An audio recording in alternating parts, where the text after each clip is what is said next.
नमस्कार, हमारे चैनल पर आपका स्वागत है। आइए सुनते हैं मुंशी प्रेमचंद की लिखी कहानी मनोवृत्ति। एक सुंदर युवती प्रातःकाल गांधी पार्क में बिल्लोर के बेंच पर गहरी नींद में सोई पाई जाए, यह चौंका देने वाली बात है। सुंदरियां पार्कों में हवा खाने आती है, हंसती है, दौड़ती है, फूल पौधों से खेलती है, किसी का इधर ध्यान नहीं जाता। लेकिन कोई युवती रविश के किनारे वाले बेंच पर बेखबर सोए, यह बिल्कुल गैर मामूली बात है, अपनी ओर बलपूर्वक आकर्षित करने वाली। रविश पर कितने आदमी चहलकदमी कर रहे हैं, बूढ़े भी जवान भी, सभी एक क्षण के लिए वहीं ठिठक जाते हैं, एक नज़र वह दृश्य देखते हैं और तब चले जाते हैं। युवक वृंद रहस्य भाव से मुस्कुराते हुए, वृद्धजन चिंता भाव से सिर हिलाते हुए और युवतियां लज्जा में आंखें नीची किए हुए। वसंत और हाशिम निकर और बनियान पहने नंगे पांव दौड़ कर रहे हैं। बड़े दिन की छुट्टियों में ओलंपियन रेस होने वाले हैं, दोनों उसी की तैयारी कर रहे हैं। दोनों इस स्थल पर पहुंचकर रुक जाते हैं और दबी आंखों से युवती को देखकर आपस में ख्याल दौड़ाने लगते हैं। बसंत ने कहा, इसे और कहीं सोने की जगह ना मिली? हाशिम ने जवाब दिया, कोई वैश्या है, लेकिन वैश्याएं भी तो इस तरह बेशर्मी नहीं करती। वैश्या अगर बेशर्म ना हो तो वह वैश्या नहीं। बहुत सी ऐसी बातें हैं जिनमें कुलवधू और वैश्या दोनों एक व्यवहार करती है। कोई वैश्या मामूली तौर पर सड़क पर सोना नहीं चाहती। रूप छवि दिखाने का नया आर्ट है। आर्ट का सबसे सुंदर रूप छिपाव है, दिखावा नहीं। वैश्या इस रहस्य को खूब समझती है। उसका छिपाव केवल आकर्षण बढ़ाने के लिए है, हो सकता है, मगर केवल यहाँ सो जाना यह प्रमाणित नहीं करता कि यह वैश्या है। इसकी मांग में सिंदूर है। वैश्याएं अवसर पड़ने पर सौभाग्यवती बन जाती है। रात भर प्याले के दौर चले होंगे, काम क्रीड़ाएं हुई होंगी, अवसाद के कारण ठंडक पाकर सो गई होगी। मुझे तो कुलवधू सी लगती है। कुलवधू पार्क में सोने आएंगी, हो सकता है घर में रूठ कर आई हो। चलकर पूछी क्यों न ले? नीरे अहमक हो, बगैर परिचय के आप किसी को जगा कैसे सकते हैं? अजी चलकर परिचय कर लेंगे, उल्टे और एहसास जताएंगे, और जो कहीं झिड़क दे, झिड़कने की कोई बात भी हो, उससे सौजन्य और सहृदयता में डूबी हुई बातें करेंगे। कोई युवती ऐसी गत यौवनाएं तक तो रस भरी बातें सुनकर फूल उठती है। यह तो नव यौवना है। मैंने रूप और यौवन का ऐसा सुंदर संयोग नहीं देखा था। मेरे हृदय पर तो यह रूप जीवन पर्यंत के लिए अंकित हो गया, शायद कभी न भूल सकूं। मैं तो फिर भी यही कहता हूँ कि कोई वैश्या है। रूप की देवी वैश्या भी हो, उपास्य है। यहीं खड़े खड़े कवियों की सी बातें करोगे, जरा वहाँ तक चलते क्यों नहीं? केवल खड़े रहना पास तो मैं डालूंगा। कोई कुलवधू है। कुलवधू पार्क में आकर सोए तो इसके सिवा कोई अर्थ नहीं कि वह आकर्षित करना चाहती है, और यह वैश्या मनोवृत्ति है। आजकल की युवतियां भी तो फॉरवर्ड होने लगी है। फॉरवर्ड युवतियां युवकों से आंखें नहीं चुराती। हाँ, लेकिन है कुलवधू। कुलवधू से किसी तरह की बातचीत करनी मैं बेहुदगी समझता हूँ। तो चलो फिर दौड़ लगाए। लेकिन दिल में वह मूर्ति दौड़ रही है, तो आओ बैठे। जब वह उठकर जाने लगे तो उससे पीछे चलेंगे। मैं कहता हूँ वैश्या है और मैं कहता हूँ कुलवधू है, तो 10-10 की बाजी रहे। दो वृद्ध पुरुष धीरे धीरे जमीन की ओर ताकते आ रहे, मानो खोई जवानी ढूंढ रहे हो। एक की कमर झुकी, बाल काले, शरीर स्थूल, दूसरे के बाल पके हुए पर कमर सीधी, इकहरा शरीर। दोनों के दांत टूटे पर नकली लगाए, दोनों की आंखों पर ऐनक। मोटे महाशय वकील है, छरहरे महोदय डॉक्टर। वकील, देखा यह 20वीं सदी का करामात। डॉक्टर, जी हाँ देखा। हिंदुस्तान दुनिया से अलग तो नहीं है, लेकिन आप इसे शिष्टता तो नहीं कह सकते। शिष्टता की दुहाई देने का अब समय नहीं है। किसी भले घर की लड़की वैश्या है साहब, आप इतना भी नहीं समझते। वैश्या इतनी फूहड़ नहीं होती, और भले घर की लड़की फूहड़ होती है? नहीं, आज़ादी है, नया नशा है। हम लोगों की तो बुरी भली कट गई, जिनके सिर आएगी वह झेलेंगे। जिंदगी जहन्नुम से बदतर हो जाएगी। अफसोस, जवानी रुखसत हो गई, मगर आंखें तो नहीं रुखसत हो गई, वह दिल तो नहीं रुखसत हो गया। बस आंखों से देखा करो, दिल जलाया करो। मेरा तो फिर से जवान होने को जी चाहता है। सच पूछो तो आजकल के जीवन में ही जिंदगी की बहार है। हमारे वक्तों में तो कहीं कोई सूरत ही नजर नहीं आती थी। आज तो जिधर जो हुस्न ही हुस्न के जलवे है। सुना युवतियों को दुनिया में जिस चीज़ से सबसे ज़्यादा नफरत है वह बूढ़े मर्द है।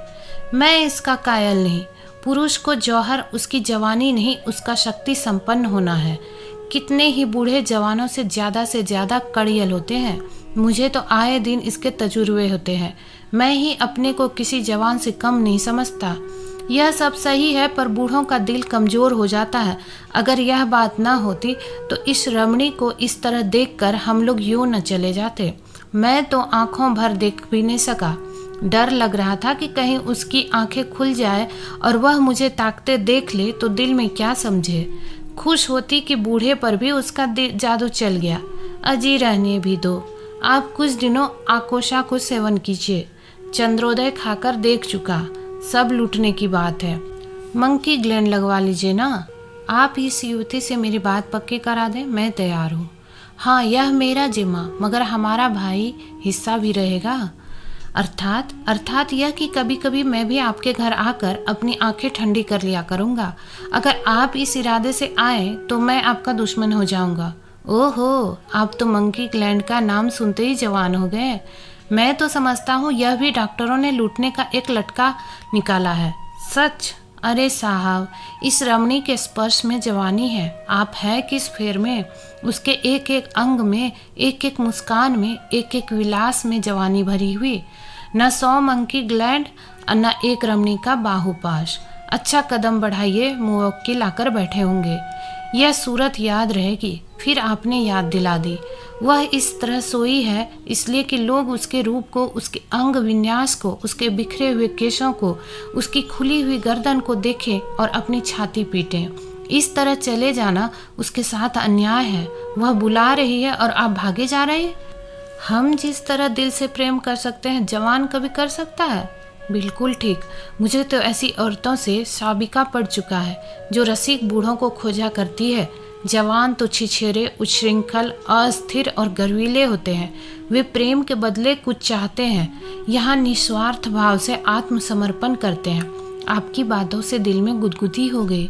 मगर एक बात याद रखिए, कहीं उसका कोई जवान प्रेमी मिल गया तो मिला करे। यहाँ ऐसों से नहीं डरते। आपकी शादी की कुछ बातचीत थी तो? हाँ थी, मगर जब अपने लड़के दुश्मनी पर कमर बांधे तो क्या हो। मेरा लड़का यशवंत तो बंदूक दिखाने लगा। यह जमाने की खूबी है। अक्टूबर की धूप तेज हो चली थी। दोनों मित्र निकल गए। 2 देवियां, एक वृद्धा, दूसरी नवयौवना, पार्क के फाटक पर मोटर से उतरी और पार्क में हवा खाने आए। उनकी निगाह भी उस नींद की मारी युवती पर पड़ी। वृद्धा ने कहा, बड़ी बेशर्म है। नवयौवना ने तिरस्कार भाव से उसकी ओर देखकर कहा, ठाठ तो भले घर की देवियों के हैं। बस ठाठ ही तो देख लो। इसी से मर्द कहते हैं स्त्रियों को आज़ादी ना मिलना चाहिए। मुझे तो वैश्या मालूम होती है। वैश्या ही सही, पर उसे इतनी बेशर्मी करके स्त्री समाज को लज्जित करने का क्या अधिकार है? कैसे मज़े से सो रही है, मानो अपने घर में है। बेहयाई है। मैं पर्दा नहीं चाहती, पुरुषों की गुलामी नहीं चाहती, लेकिन औरतों में जो गौरवशीलता और सलज्जता है उसे नहीं छोड़ती। मैं किसी युवती को सड़क पर सिगरेट पीते देखती हूँ तो मेरे बदन में आग लग जाती है। उसी तरह आधी का जमफर भी मुझे नहीं सुहाता। क्या अपने धर्म की लाज छोड़ देने से ही साबित होगा कि हम बहुत फॉरवर्ड हैं? पुरुष अपनी छाती या पीठ खोले तो नहीं घूमते। इसी बात पर बाई जी, जब मैं आपको आड़े हाथों लेती हूँ तो आप बिगड़ने लगती हैं। पुरुष स्वाधीन है। वह दिल में समझता है कि मैं स्वाधीन हूँ। वह स्वाधीनता का स्वांग नहीं भरता।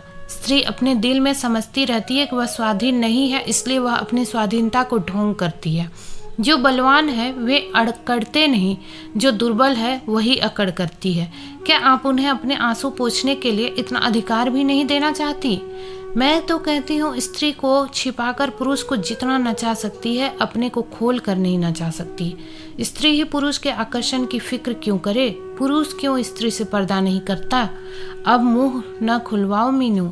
इस छोकरी को जगाकर कह दो जाकर घर में सोए। इतने आदमी आ जा रहे हैं और यह निर्लजता टांग फैलाए पड़ी है। यहाँ नींद कैसे आ गई? रात कितनी गर्मी थी भाई जी, ठंडक पाकर बेचारी की आंखें लग गई है। रात भर यहीं रही है, कुछ कुछ बदती है। मीनू युवती के पास जाकर उसका हाथ पकड़कर हिलाती है। यहाँ क्यों सो रही हो देवी जी, इतना दिन चढ़ आया, उठकर घर जाओ। युवती आंखें खोल देती है। ओहो, इतना दिन चढ़ आया, क्या मैं सो गई थी? मेरे सिर में चक्कर आ जाया करता है। मैंने समझा शायद हवा से कुछ लाभ हो, यहाँ आई, पर ऐसा चक्कर आया कि मैं इस बेंच पर बैठ गई, फिर मुझे होश न रहा। अब भी मैं खड़ी नहीं हो सकती, मालूम होता है मैं गिर पड़ूंगी। बहुत दवा की पर कोई फ़ायदा नहीं होता। आप डॉक्टर श्यामनाथ को आप जानती होंगी, वह मेरे ससुर है। युवती ने आश्चर्य से कहा, अच्छा, यह तो अभी इधर ही से गए हैं। सच? लेकिन मुझे पहचान कैसे सकते हैं? अभी मेरा गौना नहीं हुआ है। तो क्या आप उसके लड़के बसंत लाल की धर्मपत्नी हैं? युवती ने शर्म से सिर झुकाकर स्वीकार किया। मीनू ने हंसकर कहा, बसंत लाल तो अभी इधर से गए हैं, मेरा उनसे यूनिवर्सिटी का परिचय है। अच्छा, लेकिन उन्होंने मुझे देखा कहाँ है?